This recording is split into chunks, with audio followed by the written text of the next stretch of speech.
Hello दोस्तों, आज हम एक्सप्लेन करने वाले हैं 2023 में आई मूवी चंद्रमुखी 2। मूवी की शुरुआत में एक परिवार हमें दिखाया जाता है। इस परिवार में एक के बाद एक मुसीबत आती ही जा रही थी, तो परिवार वालों ने सोचा क्यों ना हम किसी बड़े ज्ञानी को बुलाकर उनसे पूछें हमारी फैमिली में ऐसा क्यों हो रहा है। उसी परिवार में हमें एक लड़की दिखाई जाती है जिसका नाम दिव्या था। दिव्या राधिका की बेटी थी। गुरुजी आते हैं और वो उनके घर के सदस्यों को देखकर कहते हैं कि तुम्हारे घर पर बहुत सी मुसीबतों ने घेर लिया है। दिव्या की माँ राधिका गुरुजी से कहती हैं कि मेरी बेटी का हाल ही में एक्सीडेंट हो गया है और अब्बा चल भी नहीं पाती है। वो बताती हैं कि मेरी बड़ी बेटी का भी कार एक्सीडेंट ही हुआ था। कुछ सालों पहले उसने हम लोगों की बिना मर्जी शादी कर ली थी और फिर कुछ समय बाद उसके 2 बच्चे हुए और कुछ टाइम के बाद उसकी और उसके पति की कार एक्सीडेंट में मौत हो गई। वो कहती हैं कि मुझे ऐसा लगता है कि वही मुसीबतें मेरे परिवार पर फिर से टूट पड़ी हैं, क्योंकि कुछ टाइम पहले ही मेरी फैक्ट्री में आग भी लग गई है और उसमें 10 लोगों की जान भी चली गई है। हमारे घर में कुछ भी ठीक नहीं चल रहा है। गुरुजी राधिका से कहते हैं अपने परिवार के कुल देवी को मनाने के लिए दुर्गा अष्टमी के दिन आपको एक पूजा करानी होगी, जिसके बाद सब ठीक हो जाएगा। साथ ही गुरुजी ये भी कहते हैं कि जिस वक्त ये पूजा होगी उस वक्त आपके पूरे परिवार के लोगों को वहां पर मौजूद होना पड़ेगा और वो दोनों बच्चे भी जो आपकी बड़ी बेटी के हैं। फिर राधिका गुरुजी को बताती है कि उन दोनों बच्चों से हमें कोई भी लेना देना नहीं है। साथ ही बताती है कि वो दोनों बच्चे एक वकील के पास रह रहे हैं और उस वकील का एक और बेटा है जिसको उसने अडॉप्ट कर रखा है। उसका नाम मदन है और वो दोनों बच्चे मदन से बहुत ज्यादा प्यार करते हैं और उसे मामा बुलाते हैं, इसलिए मदन भी उन दोनों बच्चों को बहुत ज्यादा प्यार करता है। एक दिन की बात है, वो दोनों बच्चे स्कूल गए थे और वहां से कुछ गुंडे उन बच्चों को उठाकर ले जा रहे थे। तभी कहीं से मदन आ जाता है और वो उन गुंडों की बुरी तरह से पिटाई करके बच्चों को उनसे बचा लेता है।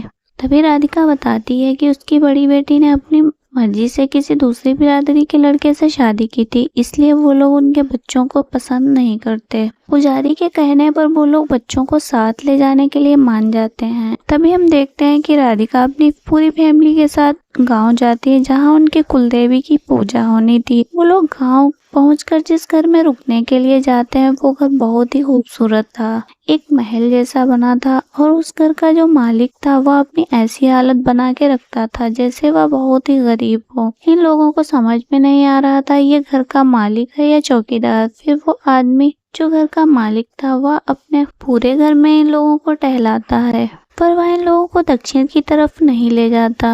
वह कहता है कि उधर जाना मना है क्योंकि उधर सफाई नहीं हुई है। तभी हम देखते हैं कि राधिका की बड़ी लड़की के दोनों बच्चे मदन के साथ वहां आ जाते हैं क्योंकि इन लोगों ने उन बच्चों तक खबर पहुंचा दी थी। तभी हम देखते हैं कि मदन उन दोनों बच्चों को लेकर घर के अंदर जैसे ही एंट्री करता है वैसे ही मदन की मुलाकात राधिका के भाई से होती है, पर वो मदन से बिल्कुल भी नहीं बोलता। मदन अंदर जाता है पर वहां पर उससे और दोनों बच्चों से कोई सही से नहीं बोल रहा था। वहीं राधिका ये सोचती है कि ये लोग पूजा होने के बाद चुपचाप यहाँ से चले जाएं। वहीं हम देखते हैं मदन को जो कि सोच रहा था कि इन बच्चों के लिए इन लोगों के दिलों में जगह कैसे बनानी है। मदन सारे फैमिली मेंबर से एक एक करके मिलकर उनके दिलों का हाल को जानने की कोशिश कर रहा था।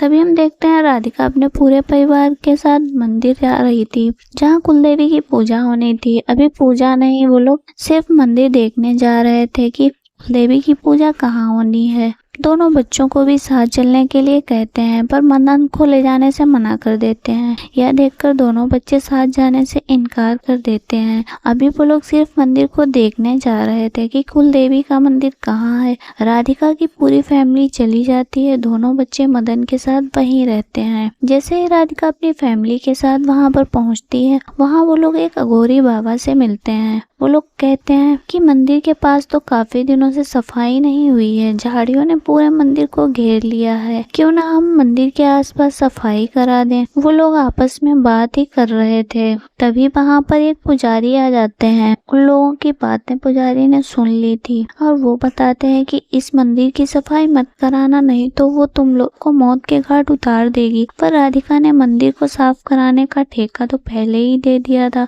वहाँ पर सफाई चालू हो जाती है, फिर शाम हो जाती है। राधिका अपने पूरे परिवार के साथ वापस घर चली जाती है। सभी लोग सो जाते हैं। फिर राधिका अकेले बैठकर सोचने लगती है कि पता नहीं क्यों पुजारी जी ने मंदिर की सफाई करने से मना किया, आखिर उसके पीछे क्या वजह हो सकती है। फिर राधिका भी सो जाती है। तभी राधिका को सोते देख राधिका की बड़ी बेटी के दोनों बच्चे अपनी नानी माँ के पास आकर सो जाते हैं, क्योंकि उन बच्चों को नानी माँ अपनी माँ के जैसी लगती है। तभी सुबह होती है, मंदिर की सफाई शुरू हो जाती है। मंदिर की सफाई करते करते शाम हो जाती है। 10 लोग मंदिर की सफाई के लिए बुलाए गए थे। उनमें से 2 लोग नदी के किनारे हाथ मुंह धोने जाते हैं। तभी उनमें से एक आदमी को एक बड़े सांप ने आकर झपट लिया था और वो पानी के अंदर लिए जाता है। दूसरा आदमी अब तक लाइट का स्विच ऑन करने की कोशिश करता है और वो लाइट में करंट लगने से उसकी भी मौत हो जाती है। ऐसे ही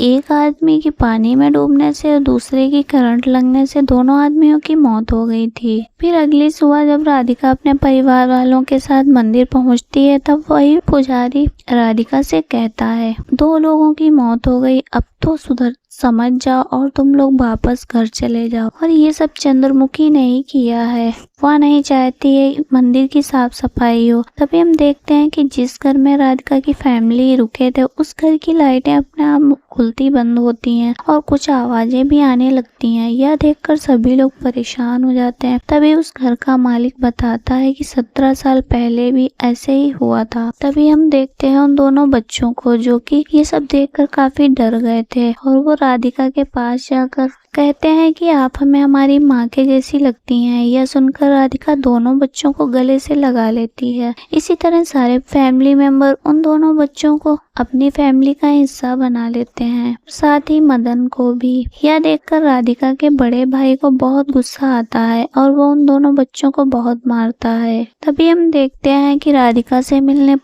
पुजारी जी आते हैं और वो राधिका से कहते हैं, तुम लोगों ने मंदिर की सफाई करने के लिए 10 लोगों को लगाया था, उनमें से 2 की मौत हो गई और 8 लोग डर कर भाग गए, इसलिए अब आपको यह साफ करने के लिए कोई आदमी नहीं मिलेगा, क्योंकि यहाँ चंद्रमुखी का भूत रहता है, वह यहाँ की सफाई नहीं करने देना चाहती। तभी पुजारी जी की बातें सुनकर मदन आगे बढ़ता है और कहता है कि यहाँ की सफाई मैं करूँगा। मुझे नहीं लगता है कि यहाँ कोई भूत रहता है, क्योंकि उन दोनों लोगों में से एक को हार्ट अटैक आया था और दूसरे ने गीले हाथों से लाइट को पकड़ लिया था। और मदन जुट जाता है सफाई करने में। वह झाड़ियों को आग लगाकर उन्हें जला देता है। इस तरह से मंदिर की सफाई कंप्लीट हो जाती है और ये सब कुछ एक अघोरी बाबा दूर खड़ा देख रहा था कि यह सब तो असंभव है, यह कैसे हो सकता है। तभी रात हो गई थी और मदन मंदिर की सफाई करके जैसे ही घर को वापस लौटता है, वैसे ही घर के हालात बहुत ज्यादा खराब होने लगते हैं। तब उस घर का मालिक इन सभी लोगों को चंद्रमुखी की स्टोरी सुनाता है। वह बताता है कि बहुत साल पहले की बात है, यहाँ चंद्रमुखी अपना राज चलाती थी। तभी किसी राजा ने चंद्रमुखी से यह राज छीन लिया